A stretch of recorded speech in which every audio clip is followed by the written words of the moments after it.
Hi hello എല്ലാവർക്കും നമസ്കാരം. നമ്മുടെ കഴിഞ്ഞ വീഡിയോയിൽ തൊണ്ടവേദനയും ചുമയും ഒക്കെ മാറാനായിട്ട് എന്ത് ചെയ്യണമെന്നുള്ളതാണ്. ചുമയുടെ പ്രശ്നം വന്നു കഴിഞ്ഞാൽ വിട്ടുമാറാതെ നിൽക്കും, പ്രത്യേകിച്ച് ഈ ഒരു ക്ലൈമറ്റിന്. അപ്പോൾ നമുക്ക് ഈസി ആയിട്ട് ചെയ്യാവുന്ന ഒരു റെമഡിയാണ്. നമ്മൾ കഴിഞ്ഞ വീഡിയോയിൽ കുറച്ച് ഹെർബൽ ലീവ്സ് ഒക്കെ ഉപയോഗിച്ചിട്ട് നമ്മളൊരു റെമഡി ചെയ്തു. അപ്പോൾ പ്രവാസികൾക്ക് അത് ചെയ്യാൻ പറ്റാത്തതുകൊണ്ട് അവരത് കമൻറ്റ് ചെയ്തുകൊണ്ടാണ് നമ്മൾ ഉടനെ തന്നെ ഇങ്ങനെ ഒരു വീഡിയോ ഇടുന്നത്. അതിനായിട്ട് നമുക്ക് വേണ്ടത് ചെറുനാരങ്ങയാണ്. ചെറുനാരങ്ങയുടെ പകുതി നമ്മളിവിടെ കട്ട് ചെയ്തെടുത്തിട്ടുണ്ട്.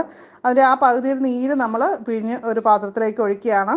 അതിലേക്ക് അടുത്തായിട്ട് നമ്മൾ ചേർത്ത് കൊടുക്കാൻ പോകുന്നത് അത്ര തന്നെ അളവിൽ തേനാണ്. ശുദ്ധമായിട്ടുള്ള തേൻ കൂടി ചേർക്കുക. ഇത് രണ്ടും എല്ലാവർക്കും അവൈലബിൾ ആയിട്ട് കിട്ടുന്ന സാധനങ്ങളാണ്. അപ്പോൾ ഇത് രണ്ടും കൂടി നന്നായിട്ട് മിക്സ് ചെയ്തെടുത്ത് കഴിക്കുക.